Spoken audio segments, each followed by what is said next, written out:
साधी माणसं या मालिकेच्या आजच्या भागामध्ये आपण पाहत आहोत. आता इकडे सत्या सायकल चालवत असतो आणि तेव्हा जे आयोजक आहेत ते इथे सत्याचा खूप मोठा छान असा अँकरिंग करून त्याला प्रोत्साहित करून इथे ते बोलत असतात. आणि खरं पाहायला गेलं तर आता ही जी काही गोष्ट आहे ती गोष्ट इथे मीराला पण समजलेली असते आणि त्यामुळे मीरा आता सत्याच्या पाठीमागे खंबीरपणे उभी राहिलेली असते. इथे जे आता परीक्षक आहेत किंवा इथे जे अँकरिंग करतात ती लोक इथे सगळ्यांचं मत विचारात घेत असतात. ते म्हणतात आता जेव्हापासून इथे यांना एक गोष्ट समजलेली आहे ती म्हणजेच की आता बघा कशा पद्धतीने ह्यांचं इथे सायकल चालवणं जोमात सुरू आहे. म्हणजे जेव्हापासूनच इथे आता ह्यांच्या घरच्यांना ही गोष्ट समजलेली आहे आणि ह्यांच्या घरच्यांना ही गोष्ट समजल्यापासून आता हे खूपच छान इथे सायकल चालवत आहेत. इकडे आता जे अँकरिंगवाले आहेत ते इथे आजूबाजूला ही स्पर्धा बघण्यासाठी जी लोक इथे जमलेली असतात त्या लोकांना बरेच काही प्रश्न विचारत असतात की तुम्हाला इथे काय वाटतंय. त्यावर आता इकडे ती लोक म्हणत असतात आम्ही कसं सांगणार काय वाटतंय म्हणून. अहो असं काय करताय की आता एवढी स्पर्धा आणि या पद्धतीची सायकल जी आहे ती सत्या इथे खेळतोय चालवतोय आणि त्याबद्दल तुम्हाला काहीच कसं वाटत नाही. नाही नाही ते तर वाटतंय पण साधी सायकल तर आहे मग तुम्ही खेळू शकता का बरं अशी सायकल असा प्रश्न त्यांचा असतो. त्यानंतर पुन्हा एका मुलीला सुद्धा असंच काहीसं विचारण्यात येतं. तर आता इकडे मीरा सुद्धा असते आणि मीराला ह्या सगळ्या गोष्टी विचारण्यात येतात. त्यावर आता इकडे तुम्हाला तुमच्या ह्या गोष्टीबद्दल तुमच्या नवऱ्याबद्दल तुम्हाला काय वाटत आहे असं विचारल्यानंतर आता मीरा म्हणत असते तुम्हाला माहिती नाही का साताऱ्यामध्ये एक म्हण आहे आणि ती म्हण म्हणजेच की सत्यादा एकच वादा सत्यादा असं आता इथे मीरा सांगत असते. आता तुम्हाला नाही माहिती की कशा पद्धतीने इथे माझा जो नवरा आहे तो इथे छान अशी सायकल चालवतोय आणि त्याचबरोबर इथे आता त्याला जिंकायचंच आहे असं सुद्धा मीरा म्हणत असते. मग तुम्ही कोण आहात. त्यावरच मीरा म्हणत असते मी मिसेस मीरा सत्यजित गायकवाड असं म्हटल्यानंतर आता इकडे जो सत्य आहे त्याला तर खूपच छान वाटलेलं असतं. कारण आज मीराने एवढ्या अप्रेमाने तिचं नाव सत्यासोबत जोडलेलं असतं आणि तिचं नाव सत्यासोबत जोडल्यानंतर आता इकडे लगेचच जे अँकरिंगवाले असतात आता ते म्हणत असतात बघितलं तुम्ही बघितलं ना कशा पद्धतीने आता इथे ह्यांच्या बायकोची साथ मिळालेली आहे आणि ह्यांच्या बायकोची ह्यांना साथ मिळाल्यामुळे आता बघा ह्यांची ही जी काही गाडी आहे ती गाडी कशा पद्धतीने इथे चालते आणि काय होतंय तर इकडे आता ज्या आजी आहेत त्या पंकजकडून सगळं सत्य वधवून घेण्यासाठी त्याच्या खोलीमध्ये गेलेल्या असतात आणि पंकजनी ऑलमोस्ट इथे बरंच काही वकलेला असतो. म्हणजे त्याने ती नथ चोरलेली आहे त्याचसोबत नथ चोरून कशा पद्धतीने पैसे मिळवलेत हे सगळं काही इथे तो बोलत असतो. पण आजींना हे सगळं आणखी वेगळ्या पद्धतीने त्याच्याकडून हवं असतं आणि वेगळ्या पद्धतीने त्याच्याकडून हवं असल्यामुळे आता इथे तो बोलत असतो. त्याचबरोबर आता इकडे सगळ्यात महत्त्वाचं म्हणजेच की इकडे पहा आता आजी म्हणतात अरे पण मला एक गोष्ट सांग तू व्यवस्थित वजन वगैरे केलं होतंस ना नतीचं. नाहीतर हल्लीची लोक लई फसवतात बघ आणि भाव तुला कवडी मोल करून तर त्यांनी भाव वगैरे काही दिला नाही ना. त्यावर सत्या म्हणत असतो नाही ग अज्जे तुला नाही माहिती खरं तर इथे मी लई मोठी बाजी मारलेली आहे आणि सगळ्यात महत्त्वाची गोष्ट म्हणजेच की इथे ही नथ बघ मी दुप्पट किमतीमध्ये इथे विकलेली आहे. ते कसं असं विचारल्यानंतर आता इकडे तो म्हणत असतो अगं त्यासाठी हुशार माणूस लागतं शिक्षण झालेलं लागतं आणि मी त्यांना सांगितलं की ही फक्त नथ नाही आहे तर ही अँटिक नथ आहे म्हणजे अशी डिझाईन कुठेच मिळणार नाही आहे. मग त्यांनी काय मला एवढे पैसे दिले आणि ते पैसे मी इथे घेतले आणि देविका आणि त्याचबरोबर मॉमला दिले. त्यांना तर कळलं सुद्धा नाही की ही जी नथ आहे ना ती इथे मी चोरली आहे. त्याला असतं ना काय आजी त्याला फक्त ना इथे हुशार माणूस लागतं हुशार शिक्षण लागतं. आता शिक्षण लागतं असं म्हटल्याबरोबर आजीने हे कान फडलेलं असतं म्हणजे एक ठेवून दिलेली असते. बघा तर आजी म्हणतात की काय म्हणतोस काय तू हे म्हणजे नथ विकण्यासाठी इथे हुशार आणि शिक्षण लागतं असं आहे तुझं. हेच तुझ्या आया निरोपाने संस्कार केले आहेत का तुझ्यावरती, असं म्हणूनच आता आजी खूपच जास्त त्याला बोलत असतात. आता ह्या सगळ्या गोष्टी इथे बोलल्यानंतर इकडे मात्र आजीने एवढं मारलेलं असतं ना प्रेक्षकांनो, की काय विचारू नका.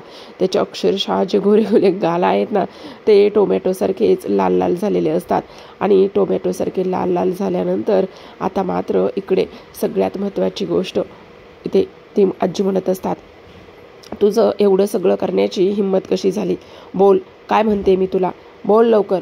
इथे तू ही नथ चोरून मजा मारत आहेस आणि तुझी ती आई तिकडे माझ्या सत्याजितवर इथे आरोप करत आहे, त्याला दोषी मारत आहे आणि त्या लेकरावर आरोप ढकलून इकडे तू मजा मारत आहेस, असं म्हणूनच पुन्हा एकदा मारण्याचं इथे आता आजी काम करत असते.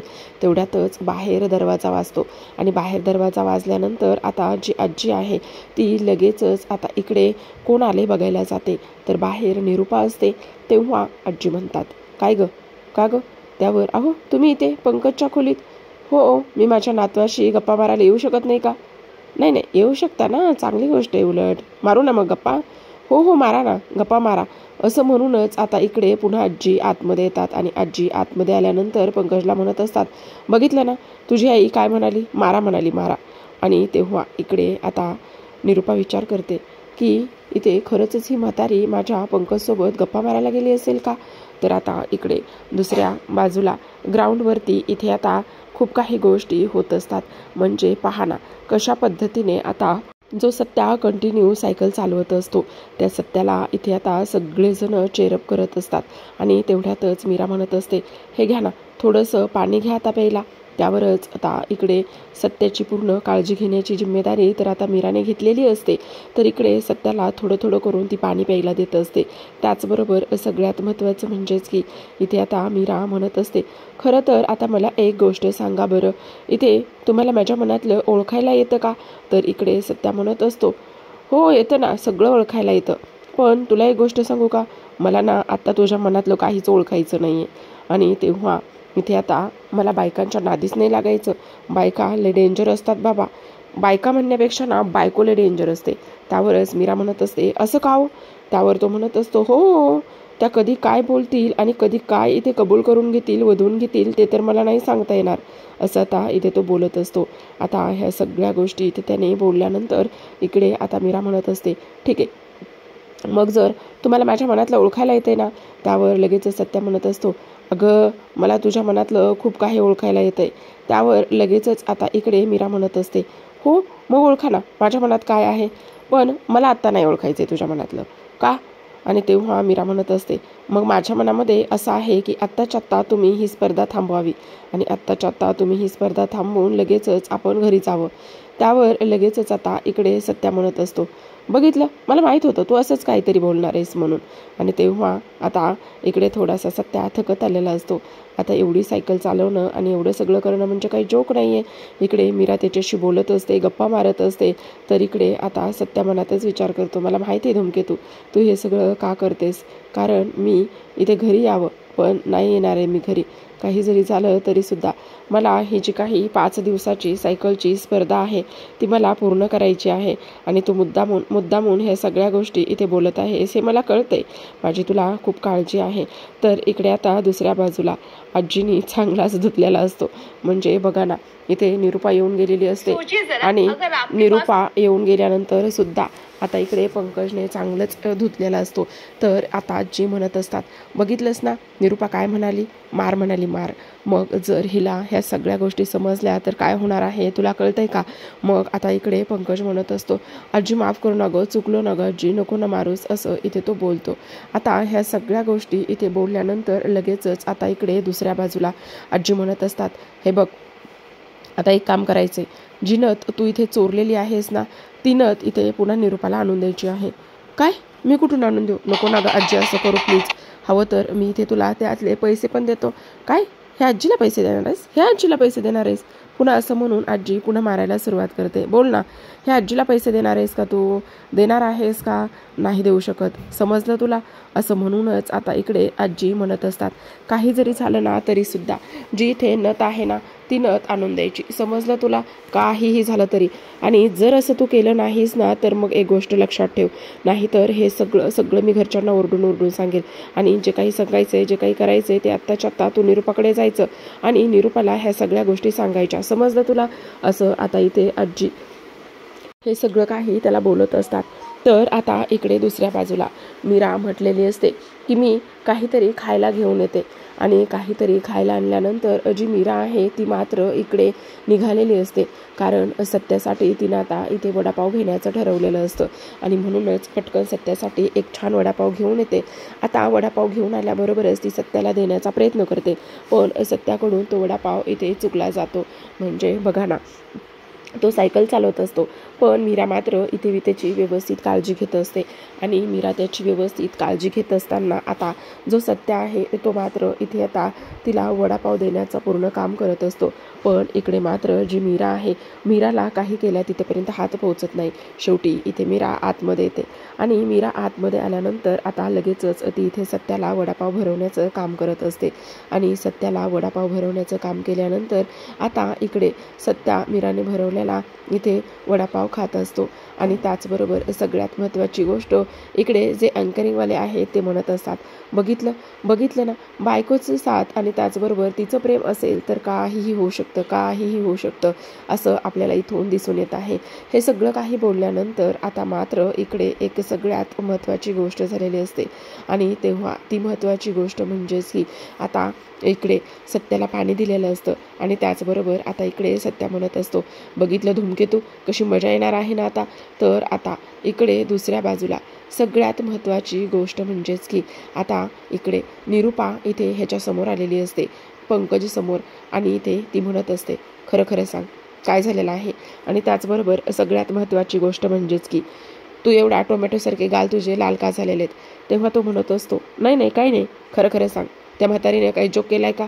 हो, जोकच केलाय ना, म्हणून मी एवढा हसलोय.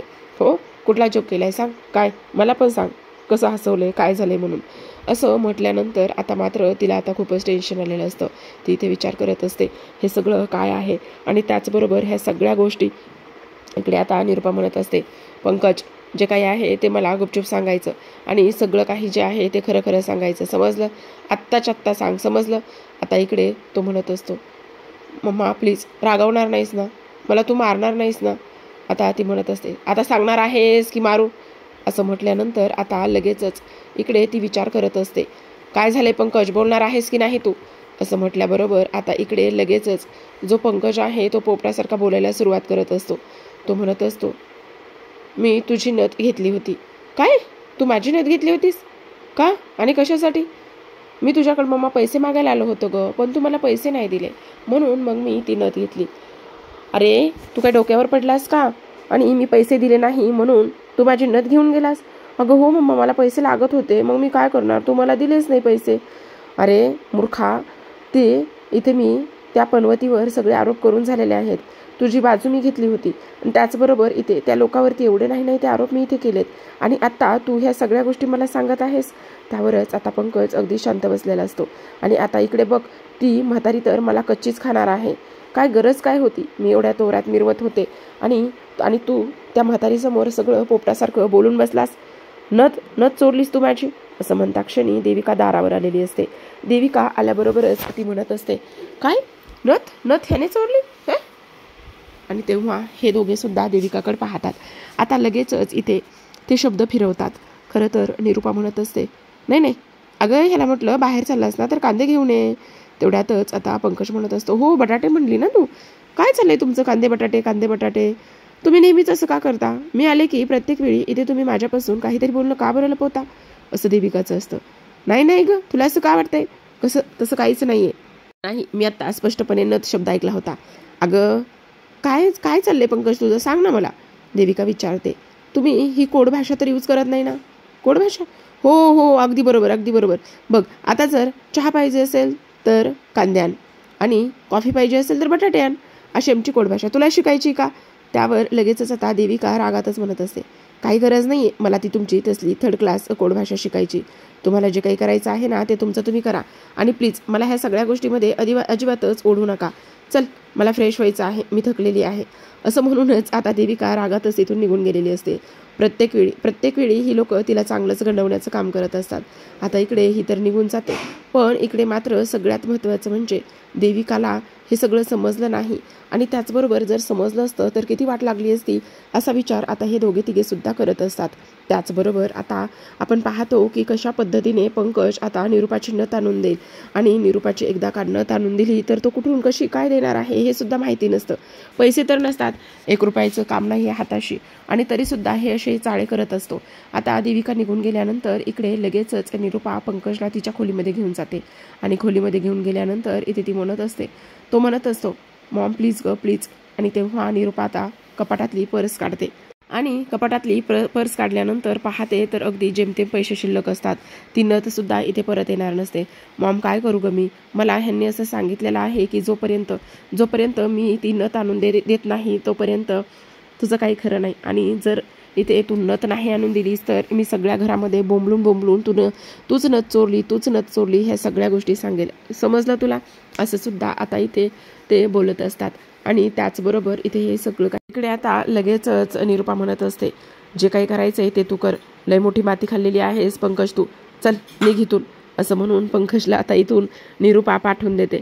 तर इकडे आता निरूपाला खूपच टेन्शन आलेलं असतं. ह्या सगळ्या गोष्टी अशा झालेल्या आहेत आणि ह्या पंकजने चांगलीच माती खाल्लेली आहे असं सुद्धा ती आता इथे बोलत असते. त्याचबरोबर सगळ्यात महत्त्वाचं म्हणजेच की इकडे आता सत्या सायकल चालवतच असतो. खरं तर सत्याला थोडा त्रास होत असतो.